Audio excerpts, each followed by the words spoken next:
Докторката Марија Андоновска или директорката на Институтот за јавно здравје сосема оправдано наш гостин денеска. Добро утро. Добро утро. Велам сосема оправдано, одве чекавме да ја видиме, да подпрашаме совети како да излеземе накрај, да го сочуваме здравјето овој период од годината. Присутен е грипот, присутен е ковидот, голема кашлица. Што се имаме во овој период? Каква зима имаме?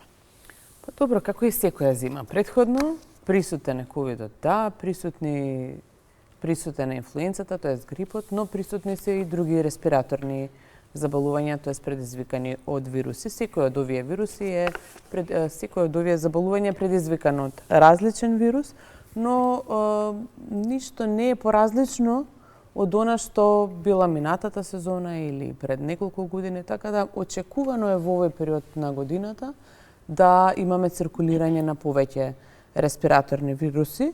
Во моментот можам да кажем дека состојбата е стабилна, иако има благо покачување на бројот на случаи на сезонски грип, но како што споменав, тоа е веќе очекувано за овој период. Кога би зборувале во бројки, да бидеме попрецизни за што зборувам, во сезоната 2024-2025 вкупниот број на случаи на грип или заболувања слични на грипот изнесува 3820. Во споредба со истиот период од минатата сезона, значи истиот овој период минатата година, бројот бил 5175. Значи сега имаме 3820, истава оваа недела минатата година сме имале 5175, што значи дека бројот на пријавени случаи е намален за 26,2%. Во споредба со последните 14 сезони, намален е за 1,1%. Просекот би бил последниве 14 години, дека во овој период имало од прилика 3862 случаи, што значи да, имаме ние благо покачување во споредба со претходните недели, но во споредба со претходната сезона и последните 14 сезони имаме некое намалување или пак се движиме во тие граници кои што се очекувани. Нормално најголем дел од пријавените заболени се од градот Скопје, има и во останатите градови, но најповеќе во градот Скопје. Старосната граница на населението, кои што се пријавиле дека имаат некакво респираторно заболување, се движи од 15 до 64 години најповеќе, но има и во останатите категории. Што се однесува до ковидот, регистриравме мал број пријавени случаи на неделно ниво и во просек по 3 случаи последниве 7 недели. Тоа се бројките со кои што во моментов располага Институтот за јавно здравје. Ние како институт гледаме да транспарентно секоја недела да објавуваме извештаи како би можело населението навремено да биде информирано и врз основа на тие извештаи да се преземат евентуално некакви мерки. Дали имаме здравствена култура или да одиме прво со прашањето, добро, можно ли е бројките да се поголеми со оглед на фактот што ретко кој се тестира за ковид, што се научивме веќе дека тоа е наше секојдневие. Дали треба така да се однесува? Па вака видите, дали ова е реалност, дали овие бројки се реалност, претпоставувам не, од причини што нема насоки за задолжително тестирање. И тоа е избор или на самиот пациент, или пак на матичниот лекар, дали ќе го испрати одреденото лице, за тестирање, нели? Така да претпоставувам дека бројките се можеби поголеми од овие кои што се тестираат. Немаат навика луѓето да се тестираат, доколку не мора да бидат тестирани. Знаете, ќе отидете на матичен лекар, ќе се диагностицира дека е диагнозата дека е вироза и понатака завршува со одредени препораки од страна на матичниот лекар, не се праќаат на тестирање, тоа е во одредени случаи индивидуално, така да верувам дека можеби бројките се поголеми и од овие кои што се тестираат, но тоа не е само тренд кај нас. Тоа е генерално глобален тренд на тестирањето, така да... Добро, тоа значи од една страна дека можеби го прифативме како нормално ковидот, делот сезонските вируси кои што ги имаме, со оглед на бројките. Сакам да се вратиме на бројките. Минатата година, овој период, 5175, оваа година 3820 пријавени за грип. Дали тоа значи дека може би со оглед на тоа дека ни почне школската година, дека пикот ќе го очекувате да биде следниот месец, а може би, сега прашање е тоа со оглед на бројките, навистина е голем падот, затоа велам дали може би пикот пак лани бил во овој период од годината. Со оглед на информациите што ги имам од одделот епидемиологија во Институтот за јавно здравје, од она што можам да го кажам е дека да, како што споменав, имаме зголемување на повеќе случаи изминативе недели и се очекува во следниот период до средината на февруар, најдоцна до крајот на февруар, да биде достигнат пикот. Но нашите очекувања е дека следниве денови со оглед на тоа дека почна школската година, дека овие бројки ќе бидат зголемени и пикот се очекува до средината на месецот февруар. Добро, тоа сме кај бројките колку може нели да им се верува. Повеќето некако и во овој период од годината си се научивме и знаеме како и дома да се грижиме за здравјето, се разбира тие кои што во нормален тек го поминуваат редовно и грипот и вирусите. Колку од нас, од граѓаните, имаме здравствена култура? Кога е грипот во прашање, кога се вируси во прашање, знаеме ли не само со оглед на тоа да се грижиме за самите себе си, туку и за околината да се грижиме? Вака поимот здравствена култура подразбира севкупни знаења, навики, практики што луѓето ги применуваат за да го зачуваат или подобрат своето здравје. Тоа вклучува подразбирање на основните принципи на здрав живот. Здрава исхрана, физичка активност, свесноста за превенција од одредени заболувања, редовни посети на лекар, навремено примање на вакцини, одржување на ментална и физичка благосостојба.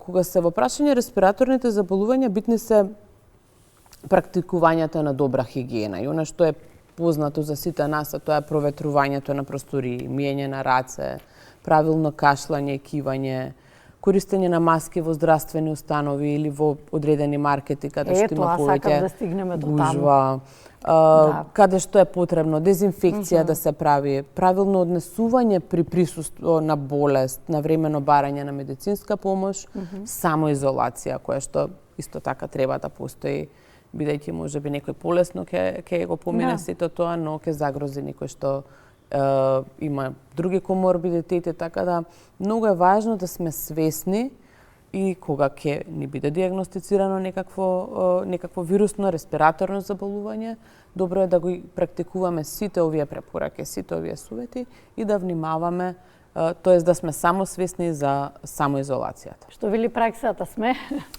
Со висока здравствена култура, луѓето се поподготвени да препознаат ризици за здравјето, да реагираат на време и да живеат поквалитетен живот. И јас мислам дека за да имаме оваа здравствена култура, тоа зависи од повеќе фактори. Едно е образованието, пристапот до здравствените услуги, економските услови, традиционалните навики. Сето тоа се фактори кои што придонесуваат за да имаме ние подобра здравствена култура. Успехот зависи од комбинацијата на личната одговорност, јавните политики, како и колективните напори на сите нас. Што правиме кога во домот имаме заболено лице, како да се однесуваме, кои мерки треба да се преземат и активности, нели, како што сакаме да кажеме. Ќе се изолираш? Да. Како дома да се однесуваме пред се со најблиските? Па вака сега има повеќе категории. Во некои домови има повеќе категории на возрастна популација. Некои се деца, можеби да имаме деца, мали деца под 5 години, можеме да имаме возрастни лица. Затоа е најдобро, доколку имаме во домот било како докажан причинител или вирусно заболување или било каква друга диагностицирана респираторна инфекција, најдобро е да се користат основните препораки. Тоа почесто да проветруваме, дезинфекција на површини, кашлањето и кивањето да биде нели на правилен начин изведено во марамче, потоа марамчето да биде исфрлено. Многу често знаеме да ќе се скашламе во рака, но потоа со рацете ќе пипнеме секаде.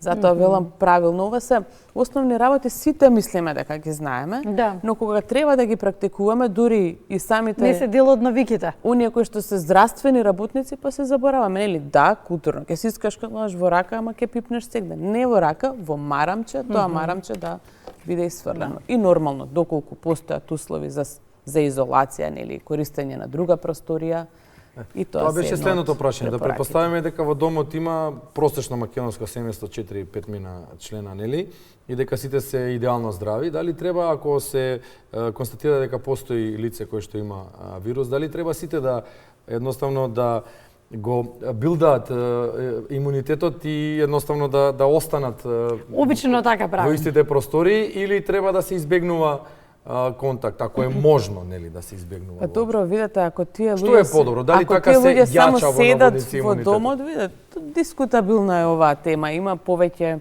размислувања во што одат во различни насоки, нели, различни препораки. Но од една страна, да, во тој дом може би се сите здрави, но ќе останат ли тие луѓе цело време сите овие денови во домот? Нема ли да излезат од домот да рашират кај некој што е, не знам, имунокомпромитиран, да речеме, возрастен над 65 години, човек со коморбидитети. Автобусна работа, на затоа велам, училиште, ќе останат ли тие луѓе во домот? Ако останат, може би, еве, одлучиле нивна личен избор е да го зајакнат на тој начин имунитетот, ама не верувам дека остануваат дома, затоа сепак настоките се да се почитуваат овие препораки. Сакаме да ви искористиме за уште една тема која што ги објавивте бројките изминатите денови. Јануари е месецот кој што е посветен на подигнување на свесноста за ракот на грлото на матката. Па според податоците на Институтот за јавно здравје, 170 жени годишно заболуваат од рак на грлото на матката. Зборуваме за рак кој што може да се спречи со вакцинација. Низок е опфатот на вакцинација. Вие ги објавивте бројките. Што покажуваат тие споредбено со минатата година? Вака како што споменавте, Институтот за јавно здравје ги објави последните бројки што ги имаме како податок за ХПВ вакцинацијата и присуство на ХПВ и ТК женската популација. Бројките се загрижувачки. Опфатот на ХП вакцина е значително низок. Можам да кажам дека, како што споменавте, да, постои вакцина за сето тоа. Вкупниот опфат со двете дози на вакцина против заболувања причинети од хуман папилома вирусот или ХПВ во Македонија во 2023 година изнесува 56,6% и овој опфат, нели, се движи помеѓу 4... За 2023-та? Да, за 2023 година.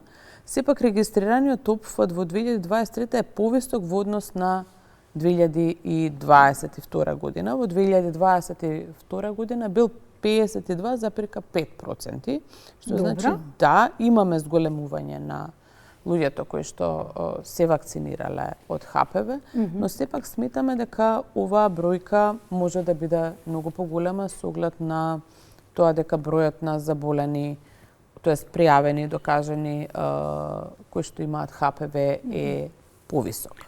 Таа 9-валентната вакцина имаме ние? Да, таа е 9-валентната вакцина. Да, проширен е календарот за имунизација и ние имаме таа вакцина 9-валентната. Како беше, ве молам, потсетете ме, кога се препорачува да се прими? 2 пати, така? Да, 2 пати се треба да од на возраст од 12 до 18 години се препорачува. Во тој период најповеќе. Нормално имају некои кои што ја примаат и подоцна од 18 години, се прават одредени исклучоци, но врз база на одредени анализи и исследувања, но препораките се да се прима 2 дози од 12 до 18 години.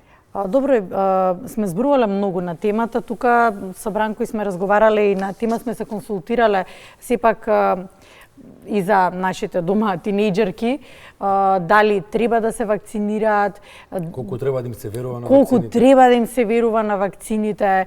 И вие како здравствени работници, како Институт за јавно здравје, ајде ќе го земе јануари месецот затоа што го посветуваме токму на подигнување на свесноста, што може да направите? Во вливање на вербата, ние општо земено како народ немаме верба во вакцините, особено кога е за нешто вакво ново. А од друга страна пак се оди со податокот дека е вакцина која што заштитува од рак на грлото на матката, кој што навистина треба да не само да влева надеж, туку и да не освести дека треба да се прими таа вакцина.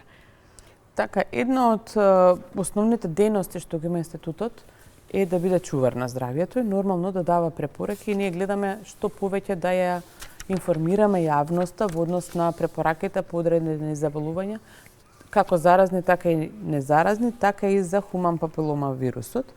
Наша цел е да ја информираме јавноста преку едукативни кампањи, јавни предавања, соработка со образовни институции, соработка со родители, деца, понатака консултации, тоест и соработка со здравствени работници, бидејќи тие се дел од системот, нели? И не можат само едни да зборуваат за нештата. Мора сите, целиот систем да се вклучи во таа едукација на населението, што значи заболувањето, кои се последиците од истото и што значи и дека тоа истото може да биде спречено, како, на кој начин, во кој период. Така да повеќе чинители во општеството треба да соработуваат. Ние како институт се обидуваме, нели, да сме гласни, да допреме еве вака, дури и преку едни вакви дебатни емисии, како што е денешната. Понатака објавуваме на нашите страни, ви кажувам, имаме соработка со одредени образовни институции за да можеме да ги едуцираме, па тие понатока истото да го проследат и така натаму, но сметаме дека сето тоа треба да биде многу повеќе. Сакаш јас да финиширам со прашање? Можеш да погодиш што ќе прашам или? Ајде. 15:30 гледате ли Ракомет?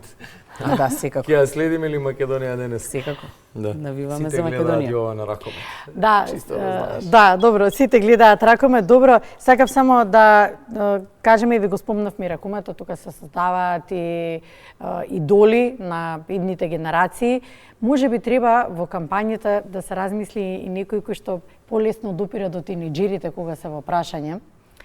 А тоа се од повеќе аспекти чинители во општеството, нивни идоли. Споменавме спортот, има музика, има многу идоли има тинеџерите денеска. Така што треба да се размисли малку во тој дел на кампањата како да се допре и до нив. Ова е одлична идеја, ќе се обидеме како институт да поразговараме со лица кои што представуваат на некој начин идоли на младите, па можеби дел од нив ќе сакаат да шириме оваа приказна која што треба да ни донесе позитивен ефект. Да, тоа е на крајот, треба да го постигнеме тој позитивен ефект. Благодариме за гостувањето. Се консултиравме колку толку ни дозволува времето, имаме уште многу прашања, но сепак се разбира соработката ќе остане, па ќе дојдете повторно. Благодарам на поканата, поздрав за гледачите, се надевам дека го задрживме нивното внимание со вака харизматични водители. Благодариме. Доктор Марија Андоновска беше тоа, директорката на Институтот за јавно здравје.